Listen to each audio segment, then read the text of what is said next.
꼭 알아야 할 어제의 뉴스. 자유한국당 홍준표 대표는 북미 정상회담에 대한 발표가 전혀 새로울 것 없는 북한의 쇼라고 주장했습니다. 언제나 저들은 궁지에 몰릴 때는 그런 식으로 안보 쇼를 다 했습니다. 위장평화 형태가 지속되어 본들 5천만 국민은 김정은의 핵 인질이 될 뿐입니다. 또 북핵 동결을 인정하는 협상은 오히려 국가적 재앙이라고 했습니다. 폐기로 가는 과정에서 잠정적으로 북핵 동결을 인정하자. 그런 식의 접근은 5천만 국민에게 국가적 재앙이 올 것이다. 트럼프 대통령이 직접 북한이 핵 동결이 아닌 비핵화를 얘기했다고 언급했지만 한국당은 사실상 핵 동결이라는 판단입니다. 비핵화를 위한 협상이 쉽지 않기 때문에 당장 조건 없는 비핵화 약속을 받아야 한다는 주장입니다. 반면 바른미래당은 역사적 사건이라고 평가했습니다. 김정은이 트럼프를 초청했고 또 트럼프 대통령이 5월 안에 김정은을 만나고 싶다라고 초청 수락 의사를 밝힌 거 그거 자체가 이제 진전이라고 생각을 하고요. 유승민 대표는 다만 북한이 비핵화를 달성할 결정적인 약속을 하느냐가 관건이라고 말했습니다. 배현진 전 MBC 앵커와 길환영 전 KBS 사장이 자유한국당에 입당했습니다. 영입 환영식은 태극기를 달아주는 것으로 시작됐습니다. 배현진 전 앵커는 MBC 퇴사가 압력 때문이었다고 주장했습니다. 각종 음해와 공격을 계속해서 받아오고 있고 뉴스에서 쫓겨나듯이 하차해야 했습니다. 길환영 전 사장도 정부부터 비판했습니다. 좌파 진영에 의한 언론 장악으로 인해서 올바른 여론 형성이 차단된 상황입니다. 특히 길 전 사장의 경우 세월호 보도에 개입했다는 의혹이 제기됐지만 이에 대한 언급은 없었습니다. 홍준표 대표도 정부의 언론 정책을 심판하기 위해 이들을 영입했다고 주장했습니다. 이 정부의 방송 탈취 정책에 대해서 이 두 분들을 통해서 국민적 심판을 한번 받아보고자 함에 있습니다.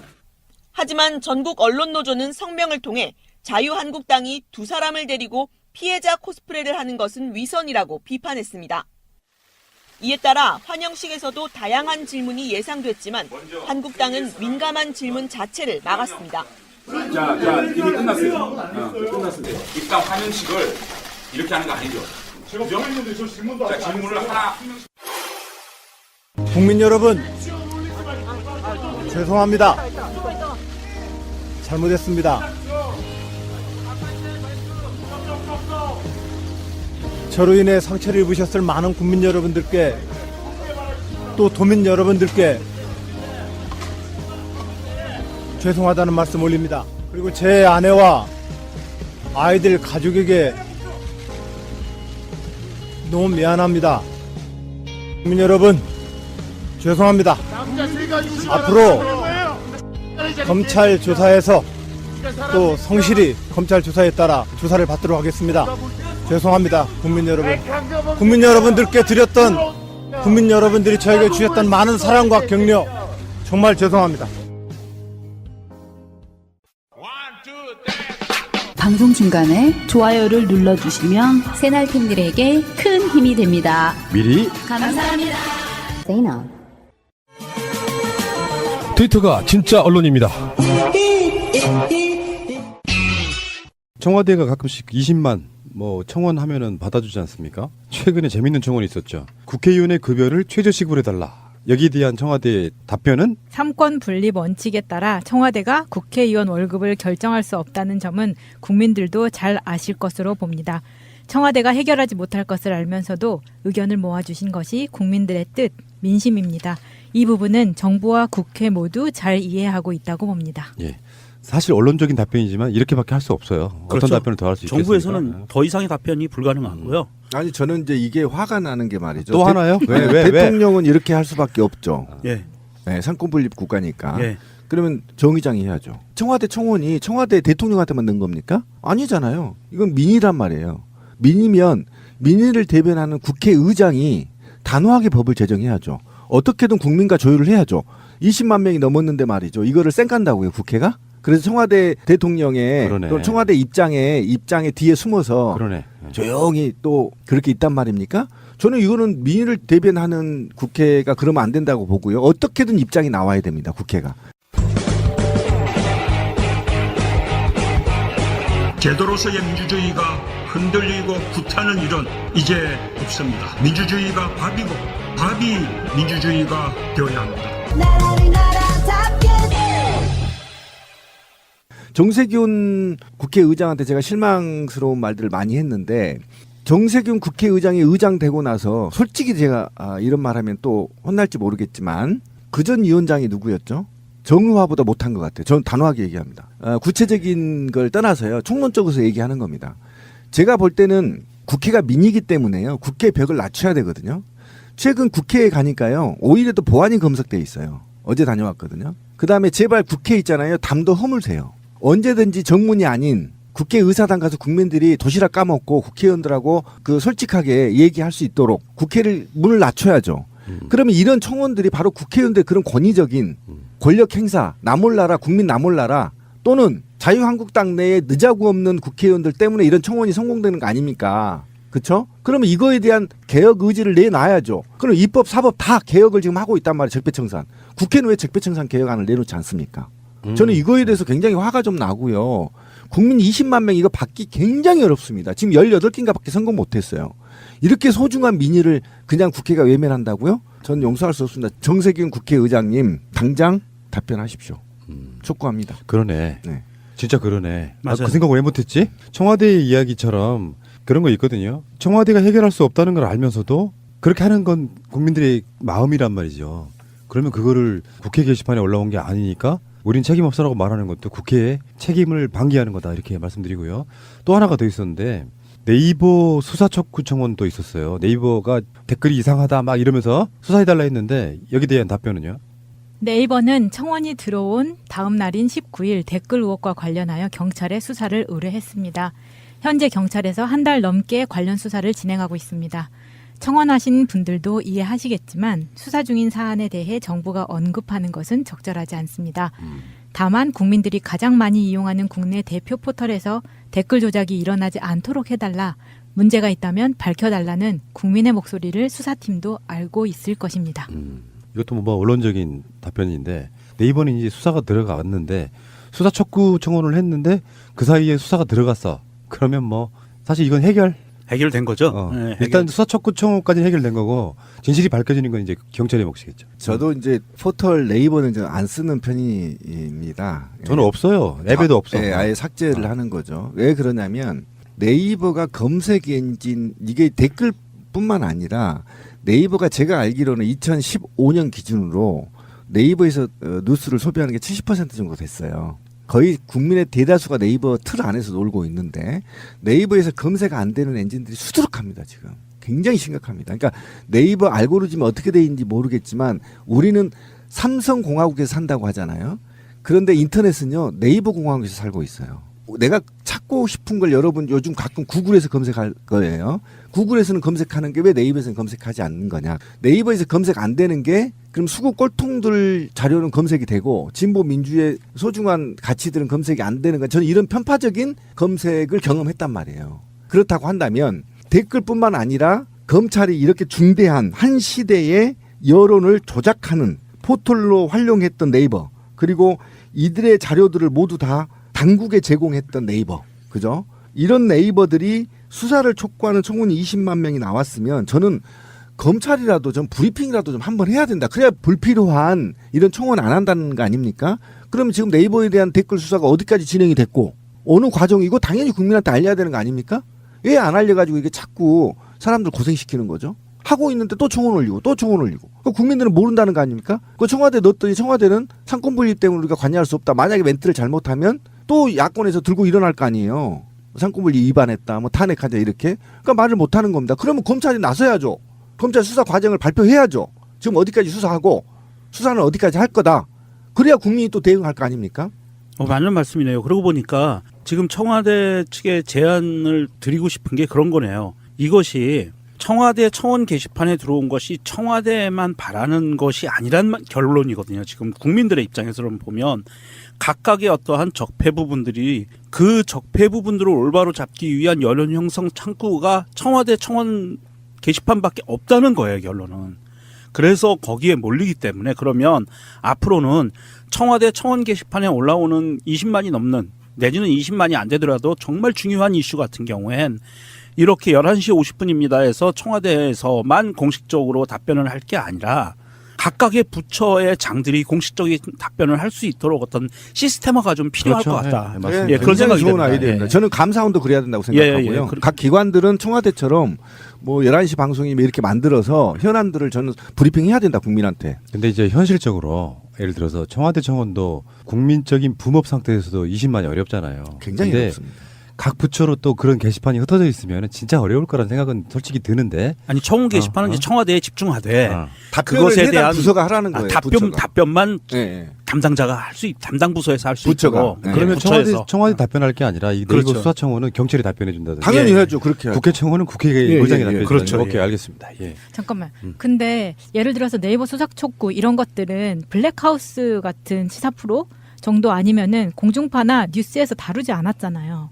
특히나 국회의원 급여 최저시급 같은 것은 언론이나 이런 데에서 소개된 적이 없단 말이에요. 순수하게 SNS 운동으로만 20만을 채운 거거든요. 대단한 거죠. 네, 그래서 이거는 국민들이 언론을 패싱하고 이루어냈는데 이루어지고 나서야 언론이 이제 받아 적는 거잖아요. 완전 반대로 바뀌었단 말이에요. 그 이루어지고 나서야 언론 매체에서 다루게 됐다는 거죠. 그러니까 아직은 결론적으로는 방송이 적폐를 청산하지 않고 있다라는 것이고 아직도 보이지 않는 손에 의해서 언론이 통제되고 있다라는 걸 반증하는 거거든요. 아직도 언론은 멀었다는 겁니다. 근데 반대로 해석할 수도 있어요. 뭐냐면 그렇게 언론의 도움이 없이도 국민적으로 20만을 채웠다고 하면 국민들 내부적으로는 굉장히 그런 것들에 대해서 열망이 있다는 반증이기도 하고요. 그렇죠. 뭐 이제 이런 사안들마다 다 언론이 도와줄 수는 없죠. 지금 청원 올라가 있는 게 얼마나 많은데 불가능하다고 봐요.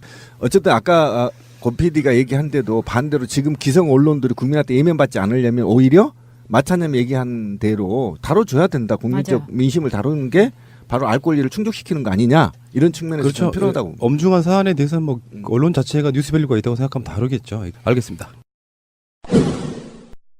다음부터 방송될 내용은 김정은과 트럼프의 회담 성사가 결정되기 전에 녹음한 것입니다. 감안하시고 들어주시길 바랍니다. 방송은 오늘 정우영 서훈 북한을 다녀왔던 특사가 미국으로 가는데 북한에서 가져온 메시지 이것을 트럼프에게 전한다고 합니다. 무슨 이야기를 전할까? 온 인류가 관심사죠, 지금. 그러니까 지금 우리나라 언론이 남한과 북한이 합의한 사항에 대해서는 정우영 수석 특사가 발표를 했고 북한은 트럼프한테는 뭘 줄 것인가에 대한 관심이 있어요. 사실 이런 거는 뭐 명제의 대의성 이런 걸 떠나서 궁금할 수밖에 없잖아요. 잠깐만 그 이야기 좀 하고 가겠습니다. 이 사항에 대해서 사실은 제가 좀 말씀드리고 싶은 게 대한민국의 언론들은요. 특히 그 종편, YTN, 연합, 기타 등등이나 또한 공중파도 마찬가지예요. 이 특사단이 갔다 오고 나서 발표를 했잖아요. 6개 합의안 발표를 했는데도 불구하고 왜 북한에서는 공식적으로 언론들이나 당에서 정부에서 이 6개항 합의에 대해서 핵 문제라든지 이런 거에 대해서 왜 발표를 안 하냐. 이건 우리를 속이는 거 아니냐. 또 이런 논지로 방송들을 하고 있어요. 그 사회의 특수성을 전혀 고려하지 않는 거야. 대한민국인 줄 알아요, 북한이. 그렇기 때문에 이런 오류들이 벌어지고 있고요. 사실 북한 입장에서는 미국에게 이런 특별한 트럼프에게만 보내는 메시지를 전달했다는 것은 정말 경천동지할 사건입니다. 이거 하늘이 무너질 만한 사건이거든요. 그렇기 때문에 지금 미국 측에서도 이 사항을 보고 놀란 감정들을 정부 당국자들이 숨기질 못하고 있어요. 깜짝 놀란 거지. 예, 깜짝 놀랐어요. 그래서 빡 놀란 거예요. 예, 그래서 이런 날이 올 줄 몰랐다. 막 이런 반응들도 나오고 이건 우리 일반인들이나 쓰는 표현들인데도 불구하고 이런 반응들이 나오고 있는데 일단 저는 제가 다시 한번 또 말씀드리지만 제가 원래 문재인 대통령을 그렇게 빠는 사람이 아니었잖아요.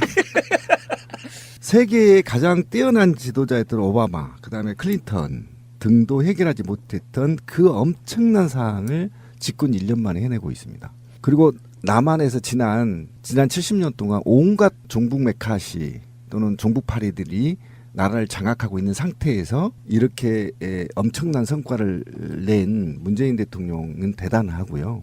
정말 남자가 섹시하고 멋지다라는 느낌은 몇 안 되는 사람 중에 한 명 정도로 정말 잘하신 거고요. 역사의 큰 획을 그었다. 그런데 이에 못지않게 김정은 위원장의 협상 능력에 대해서 저는 또 경악을 금치 못해요. 왜 그러냐면 원래 우리가 보통 말을 할 때 무슨 갈등을 해결할 때 있잖아요. 갈등을 해결하려면 갈등을 해결하는 주체가 뭔가 줄 게 있어야 돼요. 저쪽 상대에. 그럼 줄 수 없었어요. 북한이 오랫동안. 줄 수 있는 게 뭐였느냐라는 게 핵이었단 말이에요. 핵개발. 핵개발이 완성하고 나서 이 핵개발을 해소하는 과정에서 인류 최고의 강대국과 맞대맛에 서 있단 말이에요. 그러면 여기까지 끌고 올라가는 방식을 과거에 김정은이나 김일성은 몰랐다는 겁니다. 그런데 김정은 체제에 들어와서 미친 듯이 미사일 쏘고 핵 개발하고 열병식 하고 우리 군사력을 보여주고 이제는 미국에 줄 선물을 스스로 만들었다는 거예요. 그래서 만들어서 이제 미국으로 보냈어요. 그런데 그냥 보낸 게 아니야. 애통수를 보냈다는 거예요, 지금. 그러니까 김정은의 메시지가 트럼프가 선택해도 되고 안 해도 되는 문제가 아닌 애통수를 갖고 갔다는 겁니다. 선택할 수 없는 무조건 받아들일 수밖에 없는 그 애통수를 갖고 던져줬다는 겁니다. 그렇다고 한다면 김정은은 모든 걸 다 줄 준비가 돼 있다는 거예요. 핵뿐만 아니라 두 가지만 충족된다면 모든 걸 다 주겠다는 겁니다. 이 메시지를 갖고 가서 저는 지금 굉장히 큰 인류를 확 한 차원 뒤집어 엎을 만한 선물이 지금 공개될 거다. 저는 그것이 뭐라고 생각하시냐고요? 김정은이 내가 미국에 갈 가능성도 있다. 빙고. 네, 내가 저는 이렇게 봅니다. 밤에 그 생각을 했는데 네, 갈 수 있다. 이 선물을 갖고. 김정일도 그렇고 김정은도 그렇고 지금까지 하는 일을 스타일을 보면 진짜 그래요. 뭐 구질구질하게 만나가지고 막 뭔가를 하는 그렇죠. 걸 별로 안 좋아하고 자 만납시다. 바로 정상회담. 대장끼리. 그러니까 김정은이 트럼프한테 정상회담을 제안했을 가능성이 있어요. 예. 이건 정말 경천동지할 만한 사건인 거예요. 둘이 서 있을 거 생각하니까 캐릭터가 묘하게 겹치면서. 그런데 우리 그 예전에 기자님들 오셔서 우리 방송에서 트럼프 지지한다고 했었잖아요. 김원식 기자님. 근데 그때 우리가 했던 걸 다시 기억해 보자고. 예를 들면 오바마나 클린턴 같은 건 전통적인 보수적 민주주의 정치를 이끌어 갔잖아요. 안정적으로. 그런데 우리가 그때 얘기할 때 트럼프는 굉장히 파격적인 생각을 하는 사람이라고 했단 말이에요. 그리고 경제적으로 조금만 이득이 되면 실행한다는 사람이라고 했단 말이에요. 그런데 이게 역사는 정말 아름다운 게 김정은의 방식과 맞닿아 있다는 거예요. 이런 측면에서 뭔가 획기적인 한반도 동북아의 평화에 정착할 수 있는 키가 있다.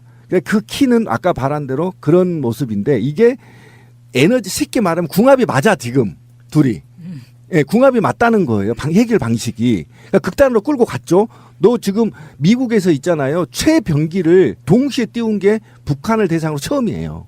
그리고 북한도 본토를 공개 갔다고 엄포를 놓은 게 사실은 처음이었단 말이에요. 그러면 이게 극단에서 만난 거잖아요. 그러면 양측이 선물이 있는 거잖아요. 근데 이 선물이 저는 트럼프, 김정은, 문재인 대통령을 인류의 지도자로 끌어올릴 수 있는 좋은 기회가 됐다는 거예요. 그런 측면에서 굉장히 저는 흥분되고요. 트럼프의 반응도 사실 뭐 우리가 방송으로 계속 어떤 스토리를 이야기하고 있기 때문에 다 아시겠지만 트럼프 자체가 처해 있는 현실에 비춰봤을 때 최근에 무슨 섹스 스캔들까지 났지 않습니까? 그 포르노 배우랑의 성관계를 입막음하려고 돈 줬다 이런 거거든. 그러니까 뭐 무역 보복이네 백악관 내에서의 그들끼리의 암투네 이런 게 있어가지고 지금 트럼프한테 전해진 정말 오랜만에 전해진 긍정적인 소식이란 말이야. 정치인은 그것을 본능적으로 자기한테 유리하게 써먹을 수밖에 없는 굉장히 좋은 아젠다란 말이죠.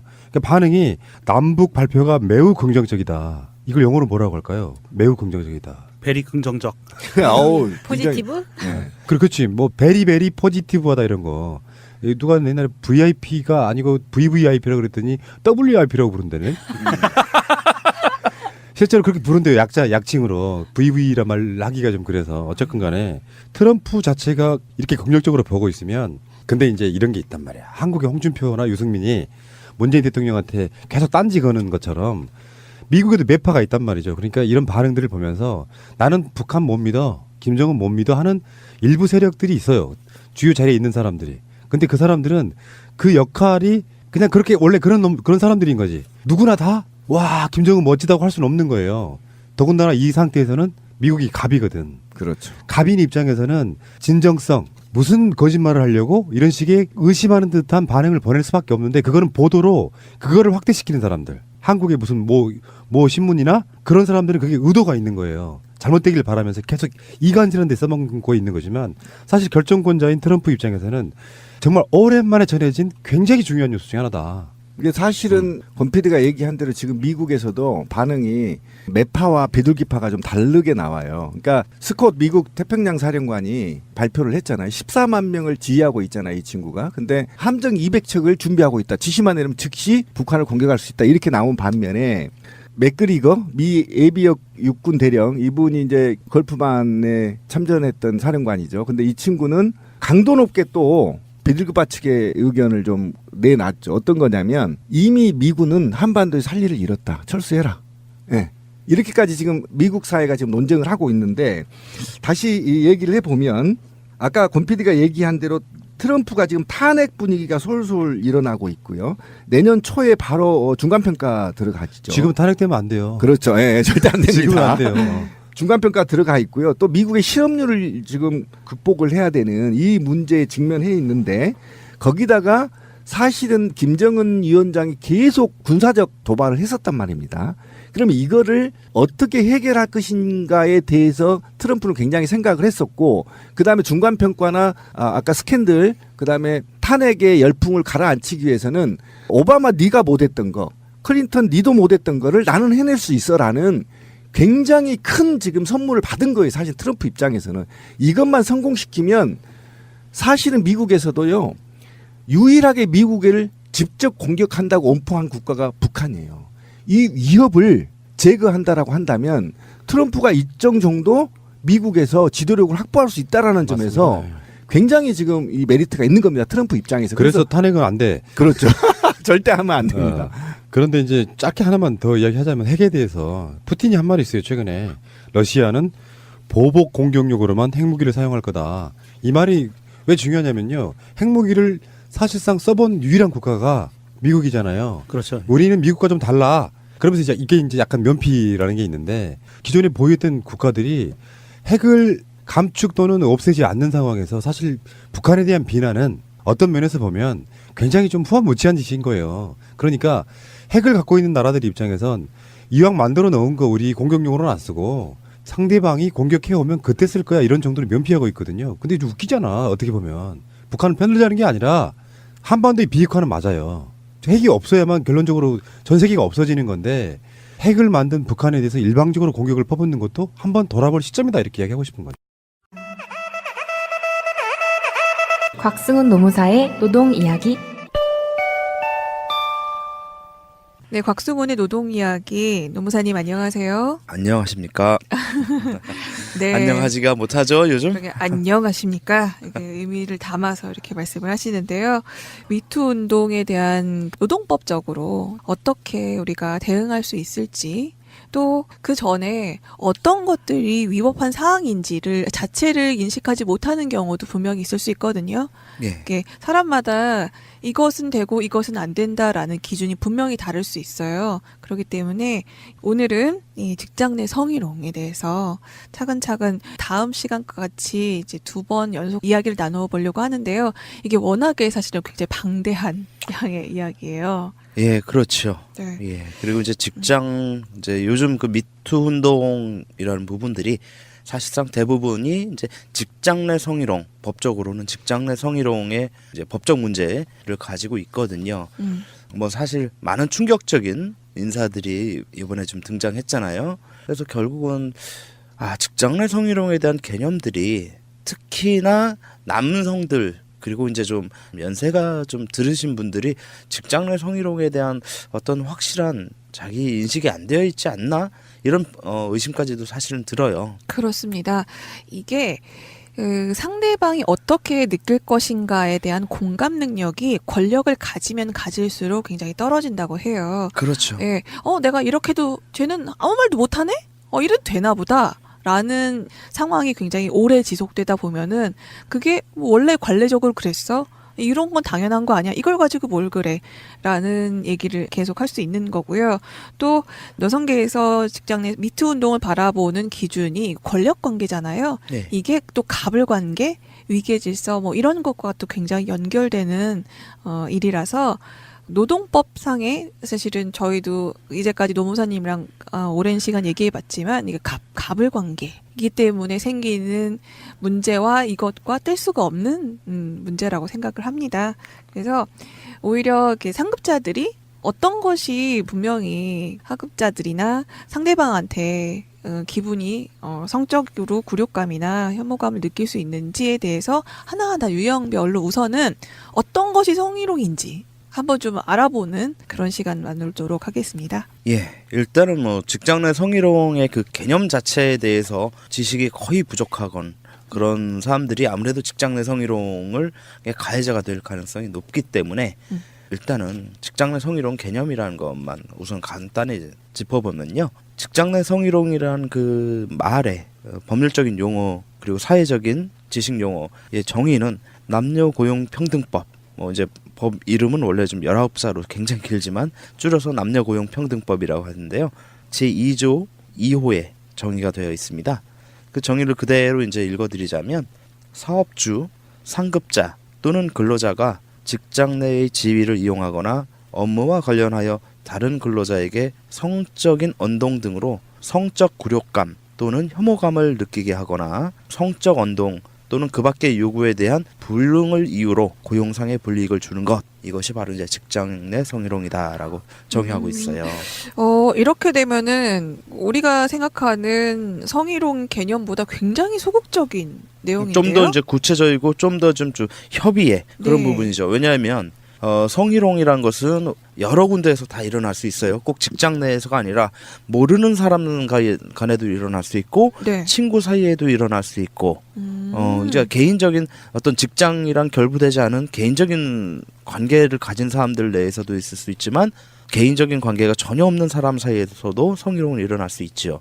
그런데 다만 직장 내 성희롱이 특별히 더 법률화된 이유는 정의에서 나타났듯이 직장 내 직위를 이용한다. 바로 여기에 이제 그 포인트가 있는 겁니다. 이번에 그 우리가 이제 많이 언론에 나오는 얘기지만 업무상 위계에 의한 이게 바로 직장 내 직위를 이용한 걸 말하는 거거든요. 네, 그럼 직장 내 성희롱이라고 이게 직장 내라는 그 수식어가 붙음으로 인해서 굉장히 이 성희롱에 대해서 해당하는 사건들이 굉장히 축소가 되는데요. 그러면은 여기서는 사업주, 상급자 또는 근로자 이렇게 보고 있잖아요. 그러면은 왜 판매자와 구매자 사이는 성립이 안 되나요, 그러면? 예, 그것도 이제는 이제 성립이 됩니다. 예. 여기에는 그냥 그럼 근로자 안에 그럼 다 포함이 되는 걸로? 네, 그렇죠. 이제 그 거래처의 직원에게 성희롱을 네. 당해도 이것도 직장 내 성희롱으로 업무와 연관성이 있다. 네. 이것이 이제 핵심인 거죠. 업무와의 연관성이 있냐 없느냐. 네. 그래서 이제 그 매개체가 이제 직장 내 직위를 이용했느냐 아니면은 업무와 연관되어 있느냐. 요거를 보는 것이 이제 가장 중요한 것이고요.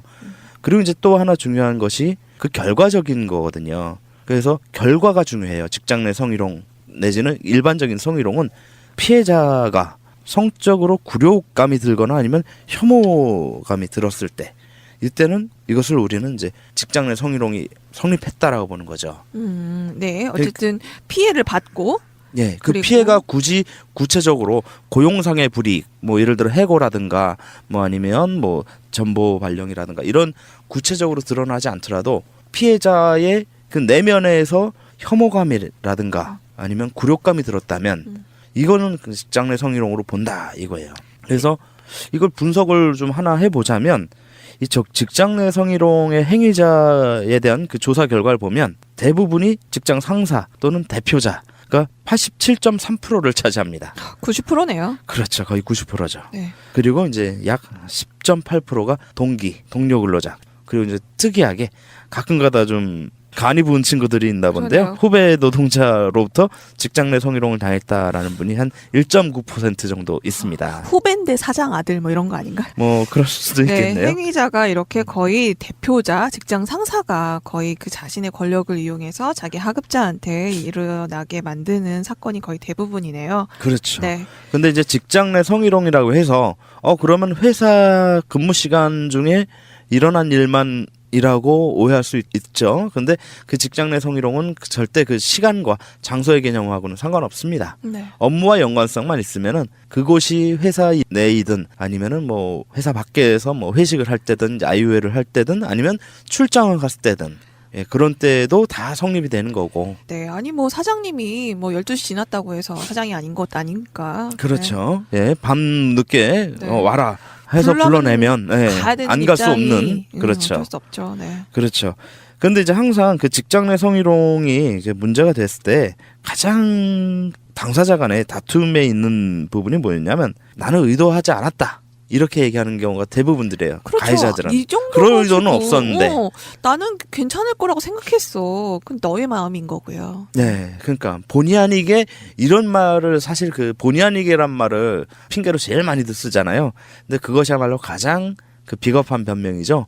그 본의가 아니었어도 상관없다는 얘기예요. 설령. 그러니까요. 아무리 내가 돌을 던져서 개구리가 맞아 죽었으면 어쨌든 간 죽었으면 결과적으로 개구리가 죽었으면 미안해야 되는 게 당연한 거 아닌가요? 그렇죠. 그래서 우리 직장 내 성희롱을 판정할 때는 행위자의 의도와는 상관없이 그 결과 피해자의 관점을 기초로 원했냐 이걸 그 어떤 그 행위라든가 운동을 원했느냐 아니면 원할 수 있는 그런 행동이었느냐라는 것을 보고 판단할 수 있는 거거든요. 그렇다면은 피해자가 원했을 수도 있다라고 판단한다는 것은 당사, 가해자와 피해자 사이의 관계가 어떤 관계이냐를 봐야 된다는 거예요. 만약에 두 사람이 직장 내에서 관계이지만 사적으로는 연인 관계다라고 한다면 직장 내 성희롱의 부분이 인정되기가 어려울 수 있는 여지가 좀 더 확장이 되죠. 물론 연인 사이라 하더라도 물론 성적인 굴욕감을 주는 언행을 할 수는 있어요. 하지만 굴욕감이 드는 정도가 전혀 연인 사이가 아닌 사람하고는 좀 차이가 있을 수 있다라는 점에서 그 당사자 관계가 굉장히 중요합니다. 또한 그 피해자가 굴욕감이나 혐오감을 들을 수 있다라는 것은 그 피해자가 무조건 그렇게 말하면 반드시 된다는 것은 아니고 이것도 어느 정도 사회 통념을 좀 고려했을 때의 기준입니다. 네, 사회 통념이라는 게 사실은 좀 명확한 기준이라는 게 정하기가 좀 애매한 건 사실이네요. 그렇죠. 네. 그래서 그 사회 통념이라는 것에 대해서는 이제 우리 판례라든가 행정에서는 이렇게 풀어 쓰고 있는데요. 직관적으로 같은 처지에 있는 일반적이고 평균적인 사람이 느낄 수 있는 행위이냐 요걸 말하는 거예요. 그러니까 직관적이라는 것은 깊게 생각 안 해봐도 딱 듣는 순간에 보는 순간에 0.5초 이내에 드는 그런 느낌인데 그 느낌이 같은 처지에 있는 일반적인 사람이라면 들 수 있는 것이다. 이게 이제 사회통념을 말하는 네, 거거든요. 근데 기존에 판사님들이 성희롱, 성폭력에 대한 판례 같은 걸 보면 직관적으로 판사님들이 같은 처지가 아니어서 그런지 모르겠는데 일반적이고 평균적이지 못한 판결도 좀 많았어요. 그렇죠. 네, 그래서 판사님들도 그런 경우에는 공감력의 결여가 아닌가라는 경우 좀 비판을 피해가기가 어려울 수도 있어요. 네, 이런 함정이 분명히 있습니다. 네, 그렇죠. 그래서 이런 판단 기준을 가지고 하는데요. 사실 이런 그 이론적인 판단 기준보다도 구체적인 유형을 가지고 이게 진짜 우리가 이거는 성희롱 맞지라고 하지만 이것도 성희롱이었어? 라고 할 만한 그런 유형들이 제법 있어요. 네. 그래서 그런 유형들을 저는 좀 이번 기회에 하나하나 좀 구체적으로 좀 제시를 해드리고 싶어요. 네, 뭐 전에 보현이가 펜스룰에 대해서 얘기를 해봤는데 펜스룰이라는 게 아예 상대를 안 한다라는 거잖아요. 여자와 남자 단둘이 뭐 얘기를 하지 않는다, 뭐 같이 식사를 하지 않는다, 술자리 안 갖는다, 뭐 이런 건데.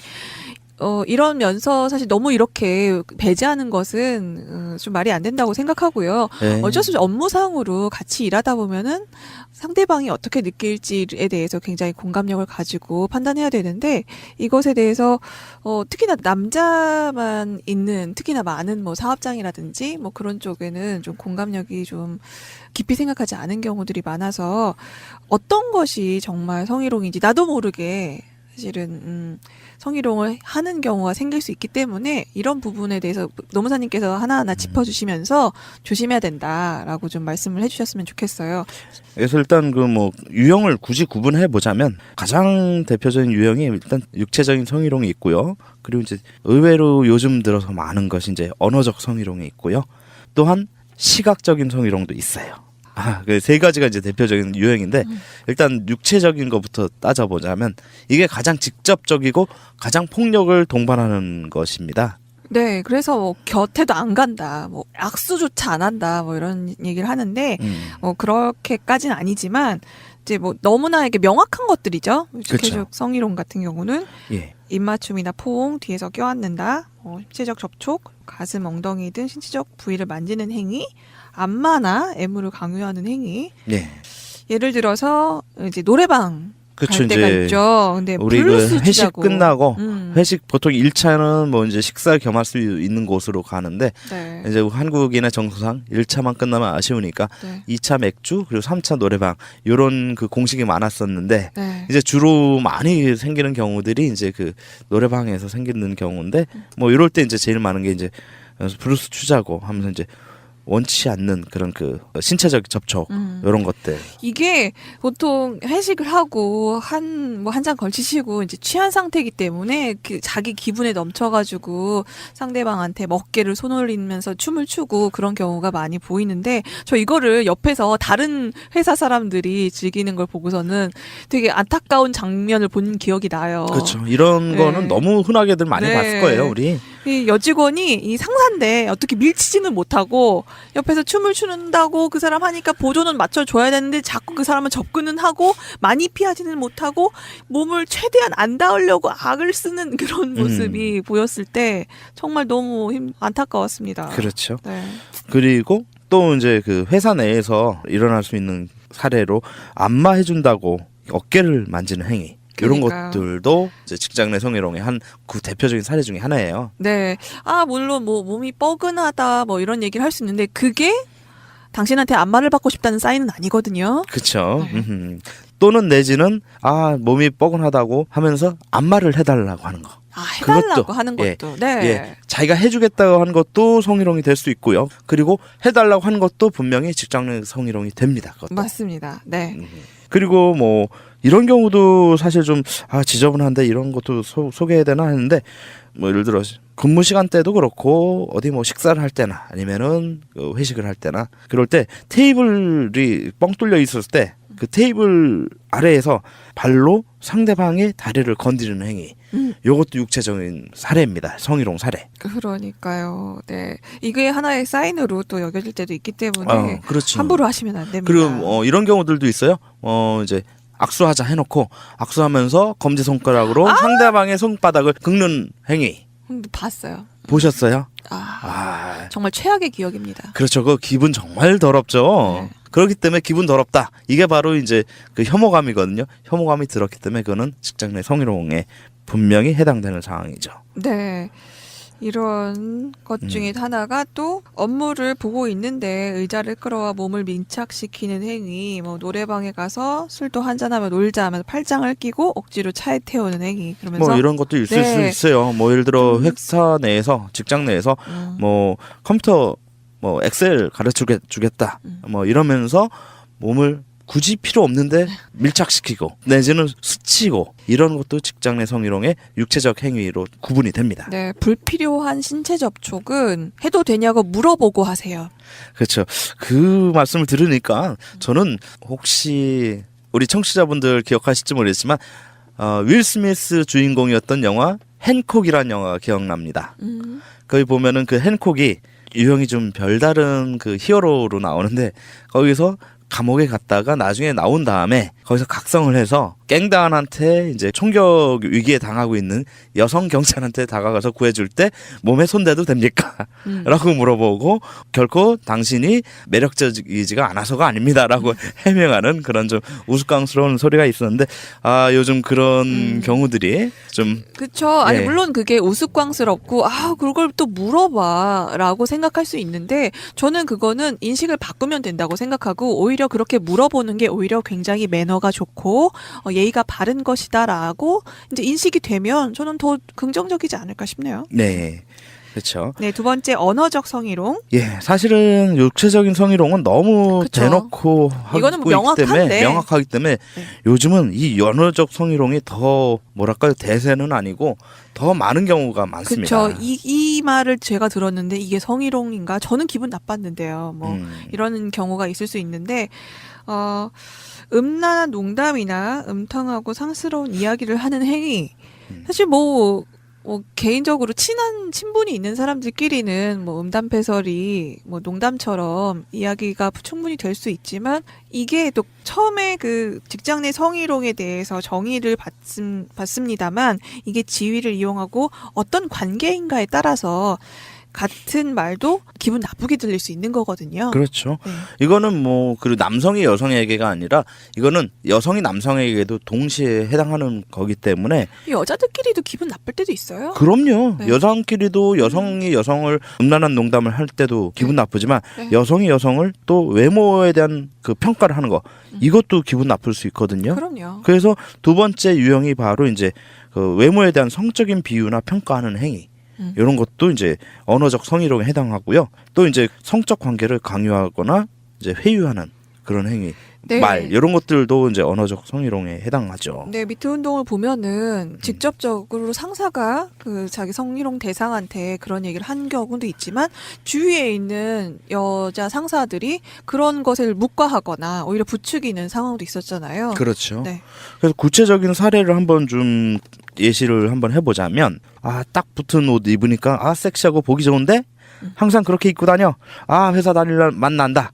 이런 말을 하는 거. 이거 언어적 성희롱입니다. 물론 이런 말이 굉장히 어느 정도 많이 듣기도 하는 얘기기도 해요. 굉장히 많이 네.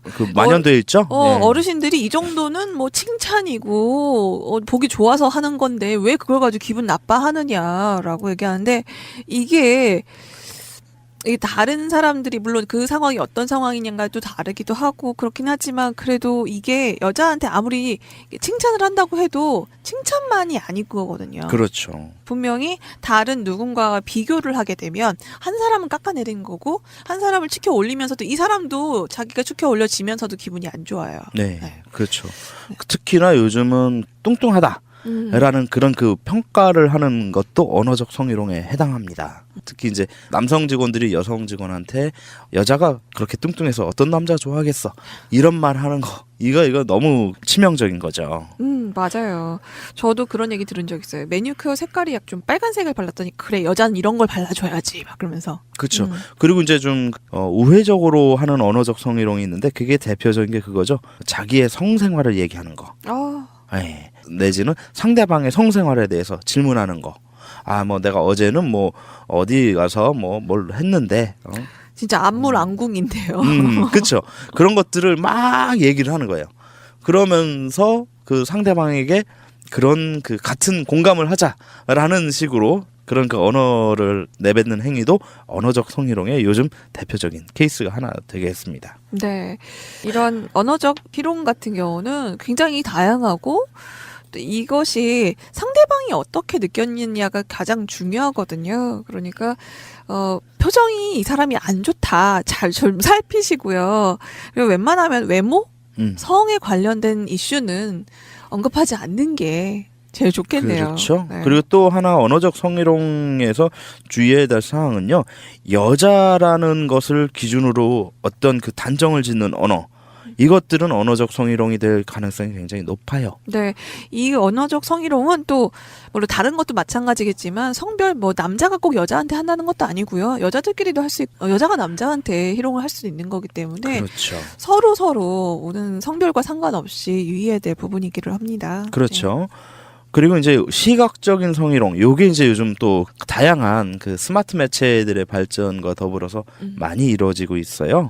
가장 대표적으로 이제 뭐 음란한 사진이라든가 그림 이런 것들을 이제 보여주는 행위들. 카톡으로 보내주는 행위들 이런 것들이 이제 대표적인 거죠. 예. 네, 텔레그램 가끔씩 그런 사진이 올라오는 그런 채팅방이 있었었어요.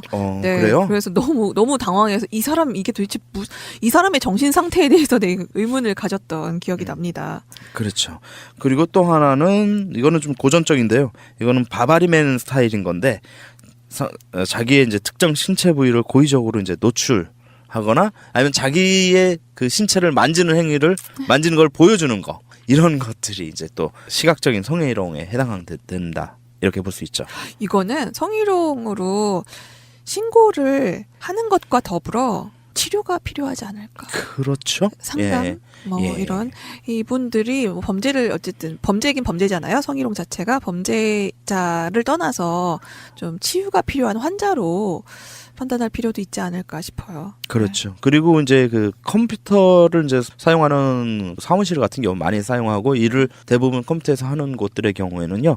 그 컴퓨터 모니터의 바탕 화면이나 화면 보호기 여기에다가 이제 그 성적인 그 그림이나 야한 사진 같은 거 이런 것들을 깔아놓은 거 요 자체도 시각적 성희롱에 분명히 해당될 수 있어요. 네, 저희가 육체적 그리고 언어적 시각적 성희롱 알아봤는데요. 여기저기 좀 속하지 않은 기타? 네, 기타 성희롱의 이제 예시를 보면은 가장 대표적인 것 중에 하나가 이제 원하지 않는 만남이나 이제 교제를 이제 좀 요구하는 행위들, 스토킹하는 거, 요것들 그리고 이제 그 사적인 내용의 문자를 보내는 거.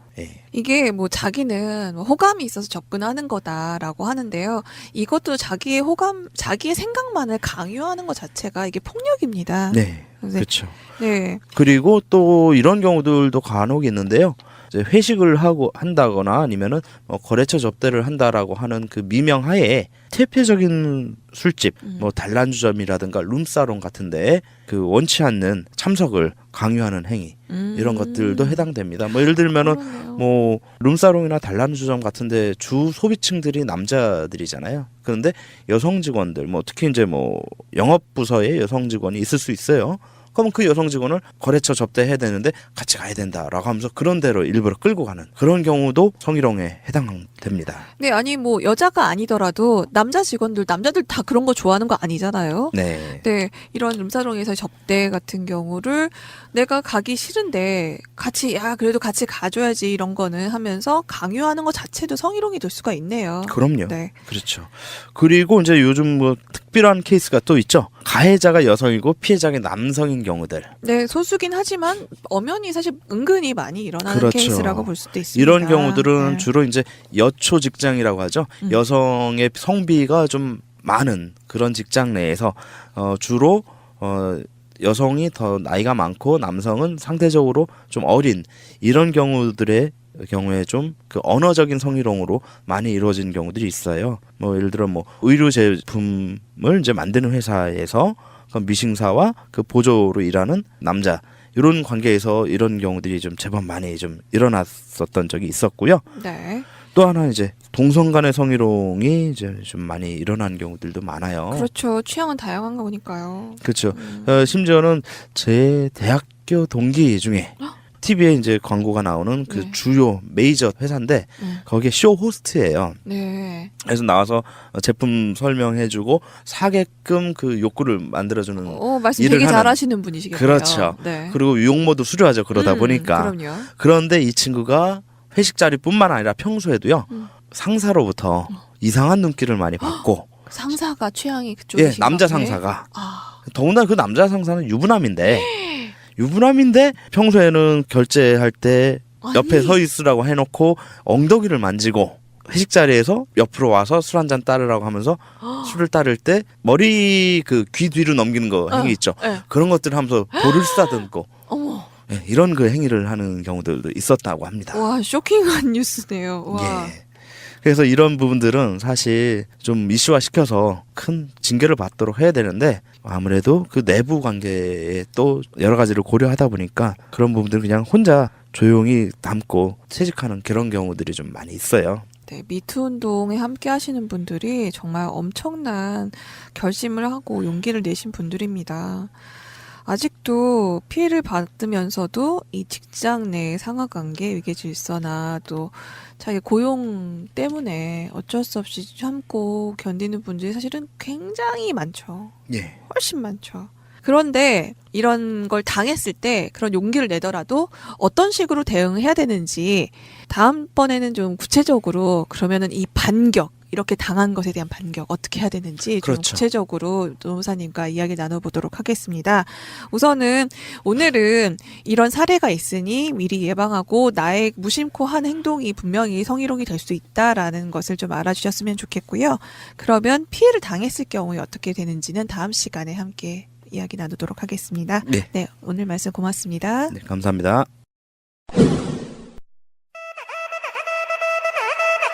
정치 이야기에는 수준이 없다. 삼촌, 정치가 뭐예요? 보현님, 푸른나무님 안녕하세요. 네, 안녕하세요. 네, 뉴스를 보면 보현님이 이걸 보고 또 무슨 고민을 하시겠구나 그런 짐작이 들 때가 있어요. 네. 그렇게 단순해요, 구조가? 물론 다 파악할 수는 없겠지만, 네, 지금까지 질문들을 보면은, 또 요즘 또 뉴스가 굉장히 많이 떠오르고 있는 뉴스들이 있잖아요. 정말 다이나믹 코리아라는 걸 실감합니다. 그러니까요. 네. 사실 이렇게 심각한 뉴스들이 많이 몰아치던 때였나? 우리나라가 원래 그랬었나? 하다가 요즘에 뉴스를 보면은 너무나 갑자기 확 놀라게 돼서 이 정도 뉴스가 아니면은 이제 뉴스도 아닌 게 돼버린 그런 것 같아요. 최근에 북핵 관련한 협상, 네. 다음 달에 남북 정상회담 하잖아요. 이거 엄청난 핵폭탄보다 더 큰 메가톤급 핵폭탄인데 그 뉴스를 덮을 정도의 뉴스가 있다는 거. 나 그게 한국 사회의 참 묘한. 그러니까 점점 되게 너무 자극적이잖아요. 네. 그래서 우리나라 사람들이 헐리우드 영화 보면은 점점 또 천정적이고 자극적이고 웬만한 그 자동차 폭파하는 건 이건 아무것도 아니고 건물이 무너져야지 조금 이렇게 뭔가 눈길이 가고 지구가 쪼개져야 이제 그래야지 뭔가 뉴스가 되지 않겠나 생각이 듭니다. 네, 그 많은 뉴스들 중에서 오늘 고민 골라오신 거 어떤 건가요? 지구가 폭파하는 얘기까지는 아니고. 네. 우리는 좀 소심하게 가요, 뉴스를. 네, 아주 작은 이야기. 문재인 대통령과 여야 5당 오찬회동 했잖아요. 네, 이제 재밌는 장면이 많았다고 생각해요. 근데 그 중에서 이제 홍준표 씨의 발언이 너무 재밌어가지고. 사실 우리가 언제부터 홍준표의 말을 이해하고 싶었나라고 생각하실 수도 있겠지만 이건 진짜 납득이 안 돼가지고. 이런 얘기 자꾸 하면 밥 먹지 않고 그냥 가겠습니다. 예. 저도 봤는데. 네, 이런 얘기 왜 하시는 건지. 질문이에요? 네, 이거예요. 말이 돼요, 이게? 그런 뇌구조를 이해하고 싶다. 네, 진짜 어떻게 그 자리에서. 제가 그걸 보면서 좋은 점과 나쁜 점을 생각을 해봤던 적이 있어요, 밤에. 이런 질문 나올 줄 모르고 저 그냥 순수하게. 일단 정말로 민주화가 됐구나. 예를 들어서 이명박이나 박근혜 같은 사람들 앞에 야당 대표가 가서 자기 마음에 안 들면 나 갈 거야 이렇게 말할 수 있다는 거 좋게 보면 우리들은 그렇게 못하죠. 그 자리의 엄중함 때문에. 그리고 그게 만약에 그런 식으로 갔으면 언론들이 난리가 났을 거예요. 대통령과 자리에서 품위 없이 그랬다는 등 하면서 엄청 융단 폭격을 쏟아냈을 가능성이 높아요. 근데 어떤 캐릭터에 대한 기대치라는 게 있어요. 홍준표니까 이제 사람들이 의뢰껏 그러냐고 넘어가는 거야. 예를 들면 정상인 대접하시는 건 아니죠. 저 모자란 사람이 무슨 이야기 하나 보다 재밌다 이렇게 즐기는 그런 느낌인 것 같아요. 근데 홍준표는 그걸 모르는 거지.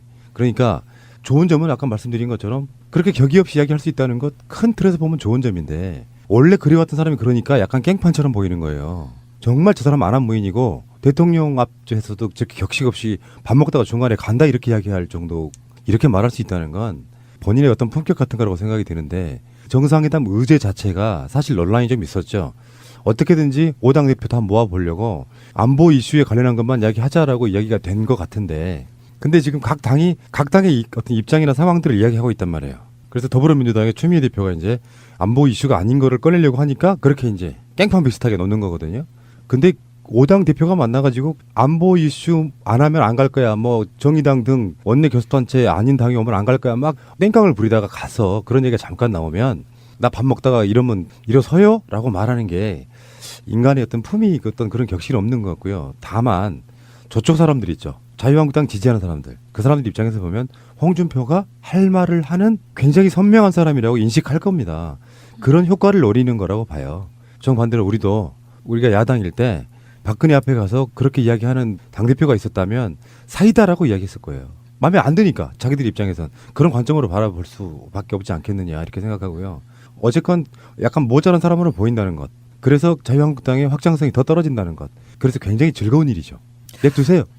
그러면은 자기 발언이 그런 자리는 언론에 보도가 되니까 그 사이다다 뭐 이런 반응을 얻을 수 있지만 만약에 그런 언론에 보도되지 않는 자리면 그 사람이 그런 발언을 안 할까요? 그건 이제 원래 캐릭터이기도 하지만 뭐 왜 그 청와대에서 5당 대표 회동을 하는데 공식 행사가 시작되기 전에 서서 이제 기다리면서 이렇게 주고받은 농담 중에 뭐 임종석 음모론 뭐 이런 거를 홍준표가 던졌잖아요. 근데 그게 청와대에서 그게 있더만요. 비공식 자리에서 비하인드로 한 이야기는 영상을 찍었어도 음성이 있어도 보도하지 않는 걸로. 이렇게 보도하면 안 된다는 어떤 룰이 있더라고요. 너무 비하인드가 이렇게 본 행사보다 더 스포트라이트를 받는 뭐 이런 문제가 있어가지고 그런데 어쨌건 홍준표 캐릭터는 그 특유의 천박함 때문에 스스로 우리는 홍준표를 끌어내리려고 하면 안 돼요. 이제부터 전략은. 홍준표를 그 자리에 두는 게 가장 낫습니다. 왜냐하면 이게 조금 새는데 좀 들어보세요. 점심을 먹는데 옆자리에서 누군가가 안희정 지사 이야기를 하더라고요. 직장인 아저씨들이에요. 근데 내가 생각하는 거랑 다르게 훨씬 세게 이야기하는데 내 얼굴이 뜨거워지더라고. 왜 그 이야기를 하느냐. 최소한 지금 당장 안희정 지사 부분도 있지만 이 사람이 무슨 어떤 특정한 자리를 맡고 있는 것도 아니잖아요. 우리들 입장에서 보면. 근데 바로 그 효과예요. 내가 최소한 밖에 나가서 안희정 이야기는 현재까지는 못하겠더라고요. 홍준표도 마찬가지라는 이야기예요. 밖에 나가서 자랑할 수 없는 대상은 확장성이 떨어질 수밖에 없어요. 왜 이렇게 나를 부끄럽게 하냐 이런 것들이 있잖아요. 내가 홍준표를 지지한다고 해도 홍준표를 지지하는 사람 자체가 홍준표와 같은 또라이가 돼버리기 때문에 지지하지 못하는 부분이 있어서 홍준표가 그 자리에 있는 게 훨씬 도움 된다 이렇게 말씀드리고 싶어요. 전 사실 밥으로 협박하는 건 엄마한테나 가능한 일이라고 생각했어요. 아니 밥 안 먹는 거 누가 걱정해요. 안 드시면 안 드시고 싶으신가 보다 하는 거지. 나 안 먹어. 그게 너무 저는 사랑받고 계신 줄 알았어요. 그래서 네, 두 번째 질문 넘어갈게요. 펜스룰이라는 것이 있어요. 이제 미투 운동 계속 되면서 남성들이 행동을 조심하게 되나 봐요. 근데 그 과정에서 뭘 어떻게 할지 모르니까 여성이랑은 단둘이서는 식사를 하지 않는다. 이런 규칙을 미국의 부통령인 마이크 펜스라는 분이 썼다고 해요. 그분이 내세우는 그 규칙인데 그거를 요즘 직장 생활에서 하는 남성분들이 그 규칙을 적용해서 이제 또 다른 차별이 벌어지고 있다 뭐 이런 얘기가 있는 거예요. 근데 제 페이스북 이렇게 보니까 진짜 모르시나 봐요. 어떻게 행동해야 하는지. 이 미투에 지목될까 봐 두려우신 것 같아요. 그래서 남성분들이 뭘 어떻게 해야 할지를 제가 말씀드릴 수가 없더라고요. 그래서 막 댓글 쓰다가 중간에 멈췄거든요. 뭘 어떻게 하라고 말씀을 드려야 될까요? 펜스의 펜스를 실제로 요즘 저도 고민을 많이 하는 부분인데 고민할 필요 없습니다. 일단 미투 운동이 갖는 현재의 방식은 사회를 일시적으로 바꿀 수는 있을 텐데 후유증도 만만치 않을 거라고 봐요. 제가 다른 방송에서도 그런 얘기를 했는데 고의적이고 악의적이고 권력을 이용한 그런 식의 폭력을 자행했던 사람들은 사실상 현재의 모든 위치를 잃는 게 맞다고 생각해요. 그게 대가인 거라고 생각하고 자기가 안 했다 어떻게 빠져나가려고 한다 이런 방식이라 그러면 평생 이제 공적인 자리에 나올 수 없을 거라고 봐요. 그런데 이제 이게 편승되면 좋은 일만 벌어지는 건 아니잖아요. 어떤 경우는 악의적인 무고도 있을 거고 어떤 경우는 실제로 증명할 수 없는 것들을 막 터뜨려가지고 자극으로 가는 방법이 있단 말이에요. 근데 미투 운동이 이런 식으로 유명한 사람의 폭로 사생활을 까발리면서 그랬단 말이야 하고 막 자극적인 어떤 정말 말초적인 것들이 어떤 폭로 위주로 가게 되면 나중에는 결론적으로 어떤 식으로 변질될 수밖에 없느냐면 일단 자극적이지 않은 미투는 시야에 사라집니다. 어쩌면 그런 경우도 있을 수 있잖아요. 성적인 부분이 미미한 부분은 사라져버린다고. 어떤 사람이 얼마나 독하겠느냐가 중점이 될 수밖에 없는 부분이라고 생각해요. 그러면서 좀 모자라게도 내가 처음에도 그런 얘기 했어요. 미투 운동을 지지하는 이유는 내가 남자이지만 나와 같은 가족으로 있는 집도 마찬가지일 거고 여기도 가족이라고 생각하면 이 사람들이 당할 피해를 생각하면 여자만의 문제는 아니라는 거예요. 남자들이 공감력을 가지려면 여자들이 왜 저래? 남자인 내가 피해볼까 봐가 아니고 최소한 내 울타리 안에 있는 내 가족들은 똑같은 성폭력을 당하지 않았으면 좋겠다는 관점에서 출발하면 여성을 적으로 볼 필요는 없는 거예요. 어떻게 생각하면요. 여성과 남성은 제가 생각하는 큰 틀에서 보면 같은 존재예요. 다만 지금 성으로 나눠져 있을 뿐이라고. 나한테도 여성이 있는 거예요. 가족이 있고 내 동료들이 있으니까. 나한테도 내 여성이 있는 거예요. 그 공감력으로 보면 다른 쪽 밖에 있는 여성들한테 그렇게 성폭력을 행사하기는 힘들겠죠. 일단 그 공감력이 가져야 되는데 이게 사회가 가져왔던 사실상의 어떤 면에서 보면 남자들도 피해자일 수 있어요. 두 가지로 피해자입니다. 하나는 관행이란 건 뭐냐면요. 사회 전체가 그렇게 생각해 와서 죄의식을 못 느꼈던 관행들이라는 게 있잖아요. 그럼 그 사람이 가해자만 될 수 있을까요? 몰랐는데 진짜로 이렇게 야한 농담하고 비하 발언을 하는 게 죄의식을 못 느낄 정도의 사회에 살았는데 말이에요. 그래서 이번 기회에 어떤 전 세계적인 붐이잖아요. 지금 일본을 제외하고는 전 세계적으로 지금 미투 열풍이 불고 있는 그런 상황에서 지구에 살고 있는 남성들이 여성을 소유물 또는 어떤 대상, 사랑의 감정도 없이 성적 대상화시키고 권력을 이용해서 인격을 말살하는 이런 것을 없애자는 운동이지 않습니까? 그러면서 전체적으로 조심하고 움츠리는 게 맞죠. 그게 사회가 바뀌는 시작인데 이거를 자극적으로 흘러가기 시작하면 다시 원점으로 돌아간다는 거예요. 정말 유명한 사람의 자극적인 거 몇 건 캐내고 나는 상관없어. 그리고 다시 돌아갈 수 있다는 거예요. 그래서 이게 야 시원하다. 내가 여자인 어떤 분이 남자들 다 저런 나쁜 놈들이야라고 그렇게 막 쾌재를 부르시면 안 된다는 겁니다. 결국에는 세상을 잘 살기 위한 목적이 남자와 여자를 구분하기 위해서가 아니잖아요. 어느 한쪽이 일방적으로 피해를 당하거나 폭력을 당하는 걸 방지해서 서로 간에 인간으로서의 같은 대우를 받게 하자는 게 목적이에요. 근데 이런 운동이 일어나면 진짜로 펜스룰이 쳐지는 거예요. 에이씨 안 어울리고 말지 내가 뭘 조심해야 돼. 물론 그건 일시적인 현상일 거예요. 어차피 남과 여는 조화를 이루며 살아갈 수밖에 없어요. 근데 여기서 이제 지금은 나올 이야기는 아니지만 앞으로 시간이 좀 더 지난 뒤에 여성과 남성이 갖는 고유의 특성도 어느 정도는 인정해야 된다고 봅니다.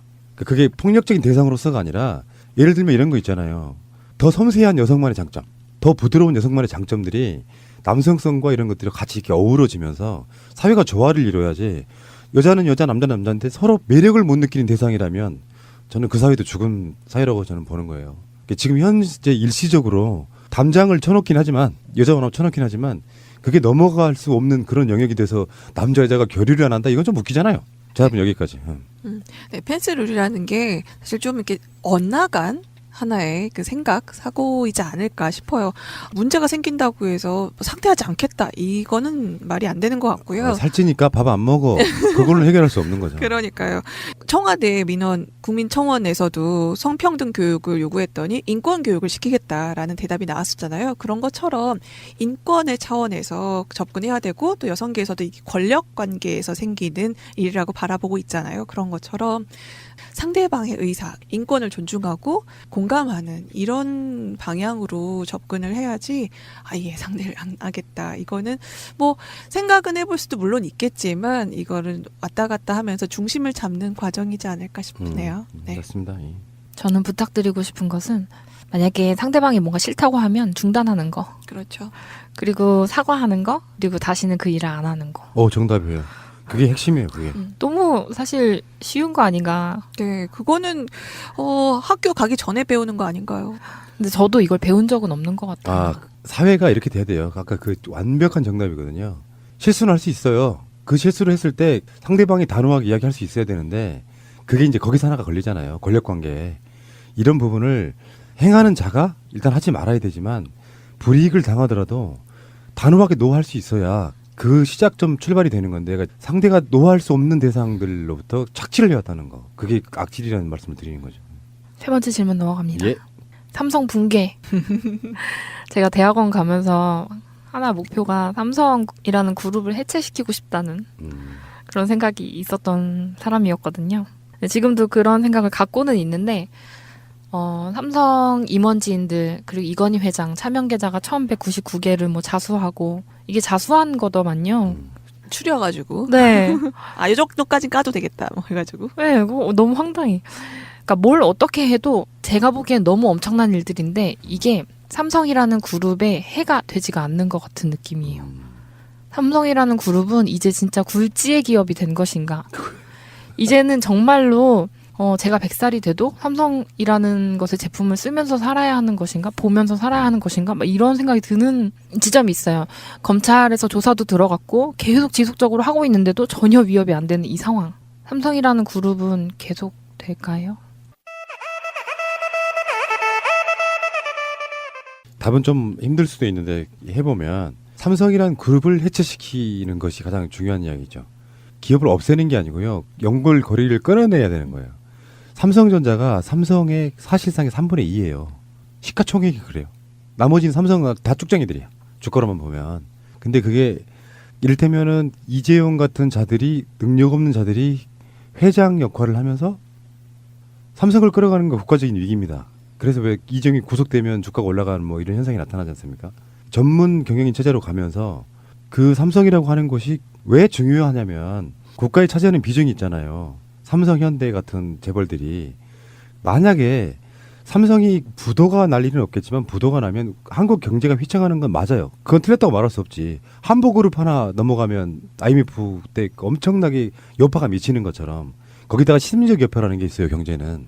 만약에 삼성전자가 망했다고 하면 이게 우리나라 수출액에 차지하는 비중 같은 게 있어가지고 심리적 여파가 더 커요. 연쇄 도산하고 이건 두 번째 문제예요. 경제 자체가 완벽하게 움츠러드는 거죠. 중요한 부분인 건 맞죠. 맞는데 삼성이 갖고 있는 그 범죄성을 지금 최근에 뭐 장충기 문자 같은 게 또 다시 떠오르고 있고 삼성이 언론을 광고를 꽉 틀어주고 있다는 거 아니에요. 근데 그런 부분에서 삼성이 없어지냐 마냐는 두 번째 문제라고 생각합니다. 어차피 자본주의 국가에서는 이재용이 경영을 잘못해가지고 회사가 달랑달랑하게 될 처지가 되면 결국에는 소비자나 주주들이 등을 돌리게 돼 있어요. 그게 다만 시간이 좀 늦춰질 뿐인 거죠. 딜레이가 되는 거야. 그러니까 민주주의라는 게 학습이라는 게 그런 거예요. 오랜 시간 동안 학습을 통해 가지고 쟤는 안 되겠네 알기까지. 박근혜는 우리는 대통령이 되기 전부터 알고 있었잖아요. 능력이 안 될 거라는 걸. 근데 박근혜가 능력이 없다는 걸 알게 된 게 4년 걸리는 것처럼 삼성도 이건희가 실질적인 주도를 하는 경영을 하게 되면 능력이 없다는 걸 알게 된다면 또 어느 정도는 그런 어떤 반대 방식에 실적이 나쁘고 계속해서 수출량은 떨어지고 계속 손해를 보거나 그러면 어느 누구도 이재용을 위해서 일하지 않습니다. 자신의 이익을 위해서 교체하려고 난리가 날 수 있어요. 근데 우리 같은 사람들은 이재용의 단점을 계속 봐왔기 때문에 이재용 이 회장을 하면 안 돼. 뭐 이런 식의 어떤 생각을 갖고 있지만 그렇지 않게 생각하는 사람도 많기 때문에 아직은 그게 그 체제가 안 무너지는 거라고 생각해요. 또 소비자 입장에서 저처럼 아예 10여 년 전부터 삼성 불매를 하세요.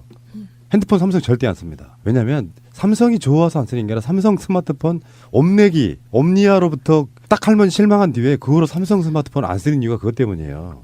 써봤더니 LG 게 더 나아. 그래서 지금도 저는 LG 거를 쓰고 있는 그런 상황이거든요. 그렇게 생각해서 삼성을 망하게 하라는 게 아니고 삼성의 비중을 줄여주는 거예요. 예를 들어서 LG폰도 삼성만큼이나 괜찮아요. 그러면 핸드폰이 삼성폰, LG폰 또 기타의 폰들이 몇 개 있잖아요. 비중을 동등하게 줄여주면 가격부터가 떨어질 거예요. 근데 독과점, 사실상의 독과점, 독점은 아니지만 독과점에 가까운 정도의 삼성폰이 그렇게 팔리기 시작하니까 가격도 안 떨어져. 외국에 수출하는 돈은 우리가 파는 것보다 거의 반 가격밖에 안 팔고 우리는 그 배 이상으로 팔고 이런 현상들이 일어나거든요. 불매에 있어서 대안이 없다면 쓸 수밖에 없지만 대안이 있는데 왜 그걸 쓰면서도 욕을 합니까? 저는 그런 부분이 있다고 생각하고 답이 안 채워진 부분이 뭐죠? 그룹이 해체되지 않을 것 같다. 어떤 검찰 조사로도. 아니 완벽한 성격은 없어요. 근데 대부분 삼성 구조가 실소유주, 사주 이런 사람들이 책임을 안 지게 돼 있는 구조로 돼 있어요. 대부분 다 충신, 가신이라고 하는 사람들이 내가 했어요라고 들어가고 막 이러잖아요. 그래서 이재용 나올 때 같이 갇혔던 사람들이 같이 나오잖아요. 이런 방식이 분명히 있어서 그렇긴 하겠지만 워낙에 거대한 사실 정권은 유한하잖아요. 임기가 있고 선거를 통해서 당선되는데 돈을 가진 자들은 각종 거리를 통해 가지고 지분은 뭐 2% 3% 이렇게밖에 안 되는 사람들이 그룹 전체를 지배하는 구조를 만들어놨어요. 계속 모노방식으로 이렇게 만들어놔가지고 그걸 무너뜨리는 데는 힘들겠지만 결론적으로 말해서 이익이 안 나면 삼성이라는 회사도 망하게 돼 있어요. 망하는데 갑작스럽게 망하면 안 되고 10년, 20년에 걸치면서 조금씩 우리나라 경제의 비중이 줄어드는 방식으로 그렇게 망하면 나는 가능성이 있다고 보는데 세상의 모든 일은 그렇게 봅니다. 어떤 일을 처리함에 있어가지고 나쁜 쪽으로 끌고 가기보다는 좋은 쪽으로 끌고 가는 게 징벌적으로 삼성이 망하는 것보다 삼성을 좋은 기업으로 만드는 게 더 좋은 방법이라고 생각하는데 그럴 일이 너무 멀어서 확 망했으면 좋겠다라고 생각하지만 그 여파는 본인한테도 올 수 있다는 거. 그래서 신중해야 된다는 거. 네, 푸나님 말씀을 들으면서 뭔가 그래도 방향을 조금씩 잡아가는 것 같아요. 미투 운동도 그렇고 내가 어떻게 행동해야 될까 만약 고민을 해보면서 또 삼성 같은 경우 대기업의 그런 구조적인 문제 때문에 내가 분노를 하고 있지만 그럼 나는 그럼 어떻게 해야 될까? 삼성폰을 사지 말아야 될까? 뭐 삼성 물건은 어떻게 해야 될까? 많은 생각을 해보게 되는데 그래도 조금씩 그런 실질적인 나만의 해결 방법 하나씩 찾아내지 않을까 싶네요. 네. 오늘 말씀 보현님, 푸나님 고맙습니다. 예, 고맙습니다. 감사합니다.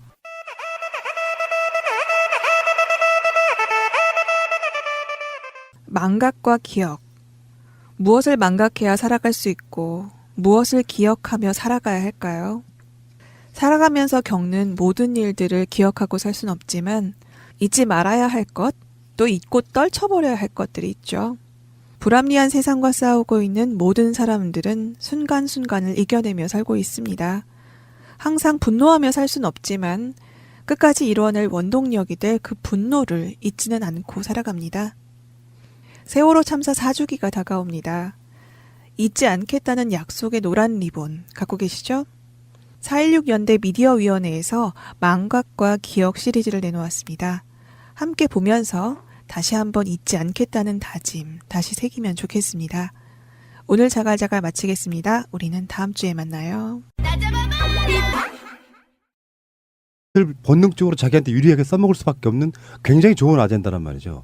그러니까 반응이 남북 발표가 매우 긍정적이다. 이걸 영어로 뭐라고 할까요? 매우 긍정적이다. 베리 긍정적. 포지티브? 네. 그렇지. 뭐 베리베리 포지티브하다 이런 거. 누가 옛날에 VIP가 아니고 VVIP라고 그랬더니 WIP라고 부른다네. 실제로 그렇게 부른대요. 약칭으로. VV란 말 하기가 좀 그래서. 어쨌든 간에 트럼프 자체가 이렇게 긍정적으로 보고 있으면 근데 이제 이런 게 있단 말이야. 한국의 홍준표나 유승민이 문재인 대통령한테 계속 딴지 거는 것처럼 미국에도 매파가 있단 말이죠. 그러니까 이런 반응들을 보면서 나는 북한 못 믿어. 김정은 못 믿어 하는 일부 세력들이 있어요. 주요 자리에 있는 사람들이. 근데 그 사람들은 그 역할이 그냥 그렇게 원래 그런 사람들인 거지. 누구나 다 와 김정은 멋지다고 할 수는 없는 거예요. 더군다나 이 상태에서는 미국이 갑이거든. 그렇죠. 갑인 입장에서는 진정성 무슨 거짓말을 하려고 이런 식의 의심하는 듯한 반응을 보낼 수밖에 없는데 그거는 보도로 그거를 확대시키는 사람들. 한국의 무슨 뭐 신문이나 그런 사람들은 그게 의도가 있는 거예요. 잘못되길 바라면서 계속 이간질한 데 써먹고 있는 거지만 사실 결정권자인 트럼프 입장에서는 정말 오랜만에 전해진 굉장히 중요한 뉴스 중에 하나다. 이게 사실은 권 PD가 얘기한 대로 지금 미국에서도 반응이 매파와 비둘기파가 좀 다르게 나와요. 그러니까 스콧 미국 태평양 사령관이 발표를 했잖아요. 14만 명을 지휘하고 있잖아요. 이 친구가. 근데 함정 200척을 준비하고 있다. 지시만 내리면 즉시 북한을 공격할 수 있다. 이렇게 나온 반면에 맥그리거 미 예비역 육군 대령 이분이 이제 걸프만에 참전했던 사령관이죠. 근데 이 친구는 강도 높게 또 비둘기파 측의 의견을 좀 내놨죠. 어떤 거냐면 이미 미군은 한반도에서 할 일을 잃었다. 철수해라. 예. 이렇게까지 지금 미국 사회가 지금 논쟁을 하고 있는데 다시 이 얘기를 해보면 아까 권 PD가 얘기한 대로 트럼프가 지금 탄핵 분위기가 솔솔 일어나고 있고요. 내년 초에 바로 중간평가 들어가죠. 지금 탄핵되면 안 돼요. 그렇죠. 예, 절대 안 됩니다. 지금은 안 돼요. 중간평가 들어가 있고요. 또 미국의 실업률을 지금 극복을 해야 되는 이 문제에 직면해 있는데 거기다가 사실은 김정은 위원장이 계속 군사적 도발을 했었단 말입니다. 그러면 이거를 어떻게 해결할 것인가에 대해서 트럼프는 굉장히 생각을 했었고 그다음에 중간평가나 아까 스캔들 그다음에 탄핵의 열풍을 가라앉히기 위해서는 오바마 네가 못했던 거 클린턴 니도 못했던 거를 나는 해낼 수 있어라는 굉장히 큰 지금 선물을 받은 거예요. 사실 트럼프 입장에서는. 이것만 성공시키면 사실은 미국에서도요. 유일하게 미국을 직접 공격한다고 엄포한 국가가 북한이에요. 이 위협을 제거한다라고 한다면 트럼프가 일정 정도 미국에서 지도력을 확보할 수 있다라는 점에서 맞습니다. 굉장히 지금 이 메리트가 있는 겁니다. 트럼프 입장에서. 그래서 탄핵은 안 돼. 그렇죠. 절대 하면 안 됩니다. 그런데 이제 짧게 하나만 더 이야기하자면 핵에 대해서 푸틴이 한 말이 있어요. 최근에 러시아는 보복 공격용으로만 핵무기를 사용할 거다.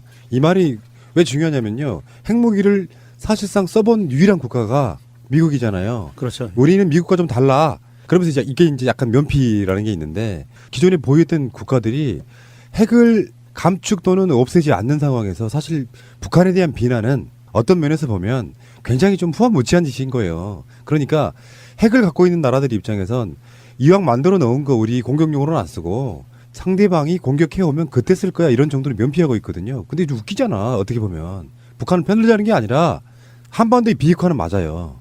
핵이 없어야만 결론적으로 전 세계가 없어지는 건데 핵을 만든 북한에 대해서 일방적으로 공격을 퍼붓는 것도 한번 돌아볼 시점이다 이렇게 이야기하고 싶은 거죠. 곽승훈 노무사의 노동 이야기. 네, 곽승훈의 노동 이야기. 노무사님 안녕하세요. 안녕하십니까? 네. 안녕하지가 못하죠 요즘? 그러게, 안녕하십니까? 이렇게 의미를 담아서 이렇게 말씀을 하시는데요. 미투 운동에 대한 노동법적으로 어떻게 우리가 대응할 수 있을지, 또 그 전에 어떤 것들이 위법한 사항인지를 자체를 인식하지 못하는 경우도 분명히 있을 수 있거든요. 예. 이게 사람마다 이것은 되고 이것은 안 된다라는 기준이 분명히 다를 수 있어요. 그렇기 때문에 오늘은 이 직장 내 성희롱에 대해서 차근차근 다음 시간과 같이 이제 2번 연속 이야기를 나누어 보려고 하는데요. 이게 워낙에 사실 또 청원 올리고 또 청원 올리고. 그 국민들은 모른다는 거 아닙니까? 그 청와대 넣었더니 청와대는 상권 분립 때문에 우리가 관여할 수 없다. 만약에 멘트를 잘못하면 또 야권에서 들고 일어날 거 아니에요. 상권 분립 위반했다. 뭐 탄핵하자 이렇게. 그러니까 말을 못 하는 겁니다. 그러면 검찰이 나서야죠. 검찰 수사 과정을 발표해야죠. 지금 어디까지 수사하고 수사는 어디까지 할 거다. 그래야 국민이 또 대응할 거 아닙니까? 맞는 말씀이네요. 그러고 보니까 지금 청와대 측에 제안을 드리고 싶은 게 그런 거네요. 이것이 청와대 청원 게시판에 들어온 것이 청와대만 바라는 것이 아니란 결론이거든요. 지금 국민들의 입장에서는 보면 각각의 어떠한 적폐 부분들이 그 적폐 부분들을 올바로 잡기 위한 여론 형성 창구가 청와대 청원 게시판밖에 없다는 거예요, 결론은. 그래서 거기에 몰리기 때문에 그러면 앞으로는 청와대 청원 게시판에 올라오는 20만이 넘는 내지는 20만이 안 되더라도 정말 중요한 이슈 같은 경우엔 이렇게 11시 50분입니다 해서 청와대에서만 공식적으로 답변을 할 게 아니라 각각의 부처의 장들이 공식적인 답변을 할 수 있도록 어떤 시스템화가 좀 필요할 것 같다. 네, 예, 그런 생각이 좋은 아이디어입니다. 저는 감사원도 그래야 된다고 생각하고요. 각 기관들은 청와대처럼 뭐 11시 방송이 이렇게 만들어서 현안들을 저는 브리핑해야 된다 국민한테. 근데 이제 현실적으로 예를 들어서 청와대 청원도 국민적인 붐업 상태에서도 20만이 어렵잖아요. 굉장히 어렵습니다. 각 부처로 또 그런 게시판이 흩어져 있으면 진짜 어려울 거라는 생각은 솔직히 드는데. 아니 청원 게시판은 이제 청와대에 집중하되 그것에 대한 부서가 하라는 거예요. 답변만 담당자가 할 수 담당 부서에서 할 수 있도록. 그러면 청와대 답변할 게 아니라 이 네이버 수사청원은 경찰이 답변해 준다든지. 당연히 해야죠. 그렇게. 국회 청원은 국회의장이 답변해 준다. 그렇죠. 오케이 알겠습니다. 예. 잠깐만. 근데 예를 들어서 네이버 수사촉구 이런 것들은 블랙하우스 같은 시사 프로 정도 아니면은 공중파나 뉴스에서 다루지 않았잖아요. 특히나 국회의원 급여 최저시급 같은 것은 언론이나 이런 데에서 소개된 적이 없단 말이에요. 순수하게 SNS 운동으로만 20만을 채운 거거든요. 대단한 거죠. 네, 그래서 이거는 국민들이 언론을 패싱하고 이루어냈는데 이루어지고 나서야 언론이 이제 받아 적는 거잖아요. 완전 반대로 바뀌었단 말이에요. 그 이루어지고 나서야 언론 매체에서 다루게 됐다는 거죠. 그러니까 아직은 결론적으로는 방송이 적폐를 청산하지 않고 있다라는 것이고 아직도 보이지 않는 손에 의해서 언론이 통제되고 있다라는 걸 반증하는 거거든요. 아직도 언론은 멀었다는 겁니다. 근데 반대로 해석할 수도 있어요. 뭐냐면 그렇게 언론의 도움이 없이도 국민적으로 20만을 채웠다고 하면 국민들 내부적으로는 굉장히 그런 것들에 대해서 열망이 있다는 반증이기도 하고요. 그렇죠. 뭐 이제 이런 사안들마다 다 언론이 도와줄 수는 없죠. 지금 청원 올라가 있는 게 얼마나 많은데 불가능하다고 봐요. 어쨌든 아까 권 PD가 얘기한 데도 반대로 지금 기성 언론들이 국민한테 예면받지 않으려면 오히려 마차님 얘기한 대로 다뤄줘야 된다. 국민적 맞아. 민심을 다루는 게 바로 알 권리를 충족시키는 거 아니냐. 이런 측면에서 그렇죠. 필요하다고. 엄중한 사안에 대해서는 뭐 언론 자체가 뉴스밸류가 있다고 생각하면 다르겠죠. 알겠습니다. 다음부터 방송될 내용은 김정은과 트럼프의 회담 성사가 결정되기 전에 녹음한 것입니다. 감안하시고 들어주시길 바랍니다.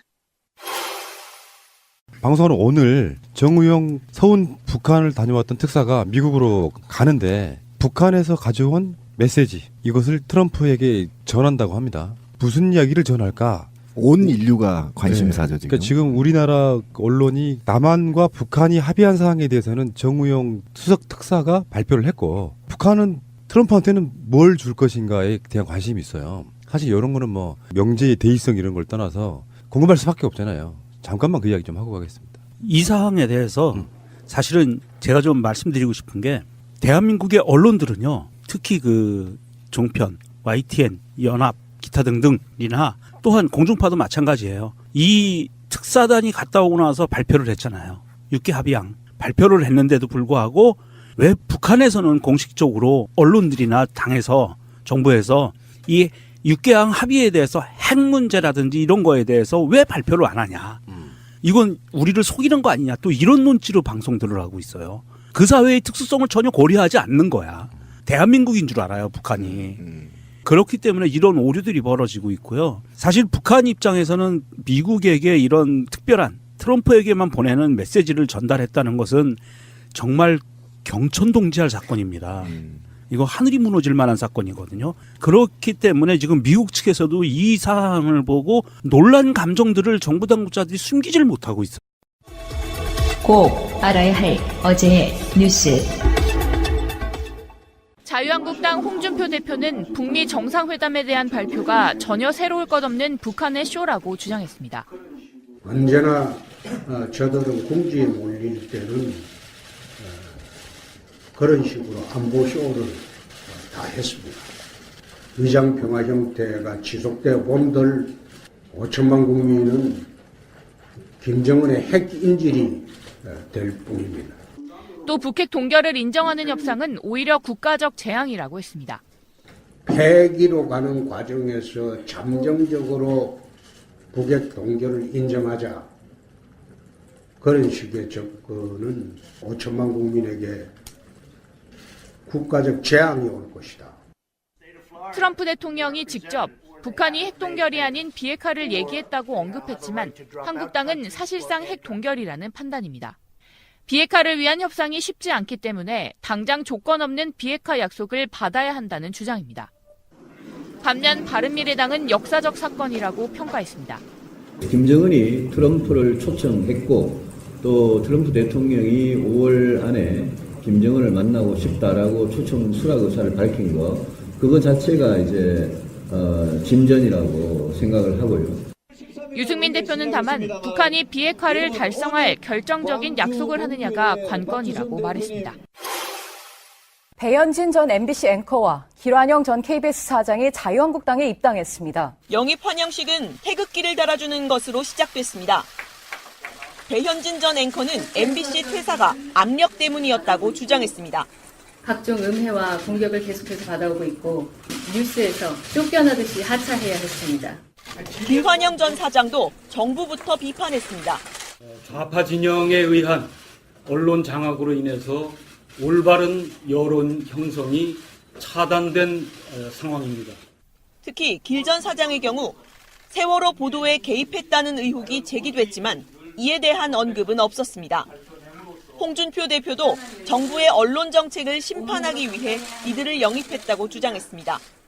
이 정부의 방송 탈취 정책에 대해서 이 두 분들을 통해서 국민적 심판을 한번 받아보고자 하며 있습니다.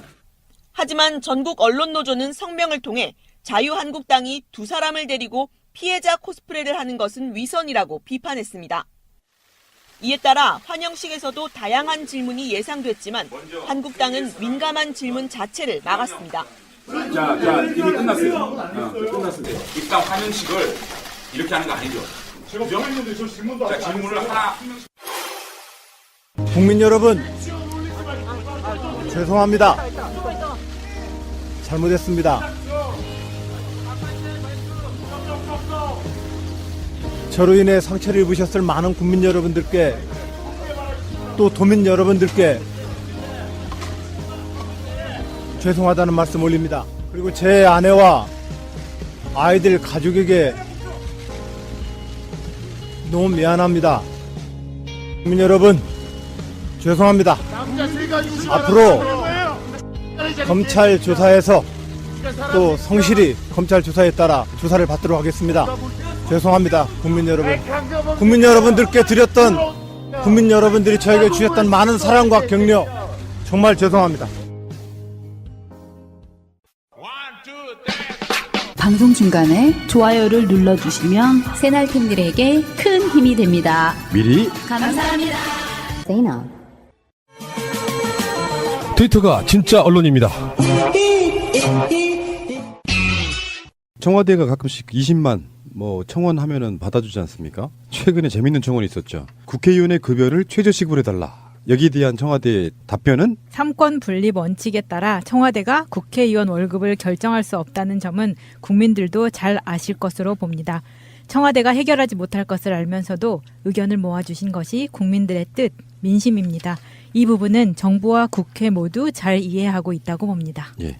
사실 언론적인 답변이지만 이렇게밖에 할 수 없어요. 그렇죠. 어떤 답변을 더 할 수 있겠습니까? 정부에서는 더 이상의 답변이 불가능하고요. 아니 저는 이제 이게 화가 나는 게 말이죠. 또 하나요? 왜? 대통령은 이렇게 할 수밖에 없죠. 예. 네, 상권분립 국가니까. 예. 그러면 정의장이 해야죠. 청와대 청원이 청와대 대통령한테만 넣은 겁니까? 아니잖아요. 이건 민의란 말이에요. 민의면 민의를 대변하는 국회의장이 단호하게 법을 제정해야죠. 어떻게든 국민과 조율을 해야죠. 20만 명이 넘었는데 말이죠. 이거를 쌩간다고요, 국회가? 그래서 청와대 대통령의 또 청와대 입장에 뒤에 숨어서 조용히 또 그렇게 있단 말입니까? 저는 이거는 민의를 대변하는 국회가 그러면 안 된다고 보고요. 어떻게든 입장이 나와야 됩니다, 국회가.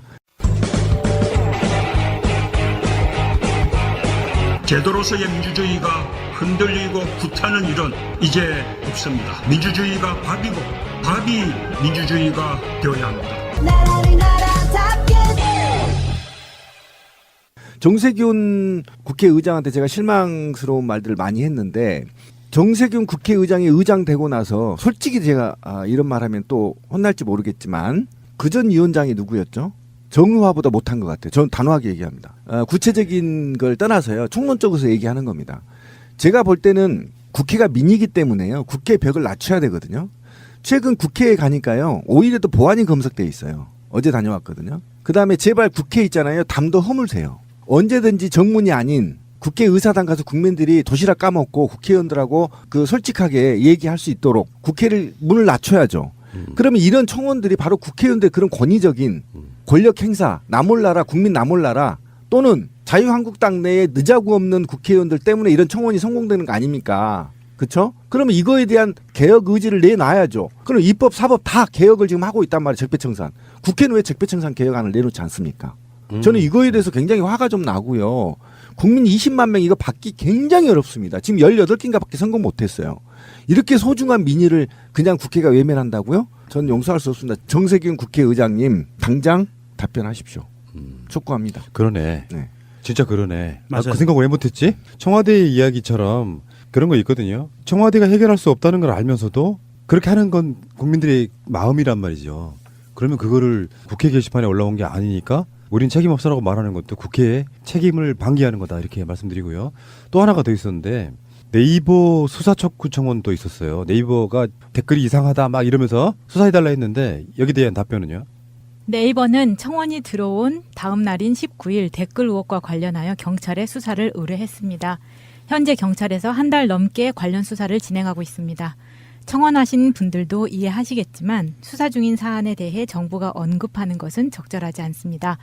다만 국민들이 가장 많이 이용하는 국내 대표 포털에서 댓글 조작이 일어나지 않도록 해달라, 문제가 있다면 밝혀달라는 국민의 목소리를 수사팀도 알고 있을 것입니다. 이것도 뭐 언론적인 답변인데 네이버는 이제 수사가 들어갔는데 수사 촉구 청원을 했는데 그 사이에 수사가 들어갔어. 그러면 뭐 사실 이건 해결된 거죠. 네, 해결. 일단 수사 촉구 청원까지는 해결된 거고 진실이 밝혀지는 건 이제 경찰의 몫이겠죠. 저도 이제 포털 네이버는 이제 안 쓰는 편입니다. 저는 없어요. 앱에도 없어. 네, 아예 삭제를 하는 거죠. 왜 그러냐면 네이버가 검색 엔진 이게 댓글뿐만 아니라 네이버가 제가 알기로는 2015년 기준으로 네이버에서 뉴스를 소비하는 게 70% 정도 됐어요. 거의 국민의 대다수가 네이버 틀 안에서 놀고 있는데 네이버에서 검색 안 되는 엔진들이 수두룩합니다. 지금 굉장히 심각합니다. 그러니까 네이버 알고리즘이 어떻게 돼 있는지 모르겠지만 우리는 삼성공화국에서 산다고 하잖아요. 그런데 인터넷은요 네이버 공화국에서 살고 있어요. 내가 찾고 싶은 걸 여러분 요즘 가끔 구글에서 검색할 거예요. 구글에서는 검색하는 게 왜 네이버에서는 검색하지 않는 거냐. 네이버에서 검색 안 되는 게 그럼 수국 꼴통들 자료는 검색이 되고 진보 민주의 소중한 가치들은 검색이 안 되는 건 저는 이런 편파적인 검색을 경험했단 말이에요. 그렇다고 한다면 댓글뿐만 아니라 검찰이 이렇게 중대한 한 시대의 여론을 조작하는 포털로 활용했던 네이버, 그리고 이들의 자료들을 모두 다 당국에 제공했던 네이버, 그죠? 이런 네이버들이 수사를 촉구하는 청문이 20만 명이 나왔으면 저는 검찰이라도 좀 브리핑이라도 좀 한번 해야 된다. 그래야 불필요한 이런 청원 안 한다는 거 아닙니까? 그러면 지금 네이버에 대한 댓글 수사가 어디까지 진행이 됐고 어느 과정이고 당연히 국민한테 알려야 되는 거 아닙니까?